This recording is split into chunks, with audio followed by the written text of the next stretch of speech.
ताबूत में मैयत को रख कर तदफीन करना ये वैसे ही मकरूह अमल है, नापसंदीदा अमल है, इसकी इजाज़त नहीं है, इल्ला ये कि कहीं ऐसी जगह हो कि ज़मीन बिल्कुल ऐसी नरम है कि ज़मीन को वो खोदेंगे और उसके बाद वो इस तरह की ज़मीन नहीं है,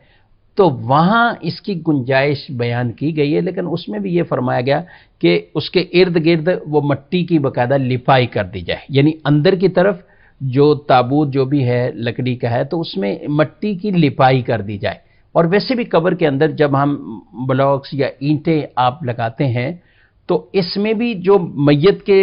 इर्द गिर्द वाली ये जगह तो ये पक्की नहीं होनी चाहिए, ईंटों की ना हो बल्कि इसके ऊपर मट्टी की लिपाई कर दी जाए। लेकिन बहरहाल ताबूत के वाले जो आपने सुना है तो ये बिल्कुल गलत सुना है। मैयत दुरुस्त है, सही सलामत, और जहाँ तदफीन करना है वहाँ भी इस तरह का कोई आर्जा नहीं है, तो अब बिला ज़रूरत ये ताबूत को इस्तेमाल करना होगा, जो कि एक मकरूह अमल है और इसको बिल्कुल इस्तेमाल ना किया जाए। जहाँ ज़रूरत है तो वो हमने अर्ज़ कर दिया कि ऐसे मौके या ऐसी ज़मीन कि जहाँ बिल्कुल वो नरम है, नम है और उसकी नमी की वजह से वो पूरी खड़ी नहीं रह पाएगी, तो वहाँ आप ताबूत इस्तेमाल कर सकते हैं।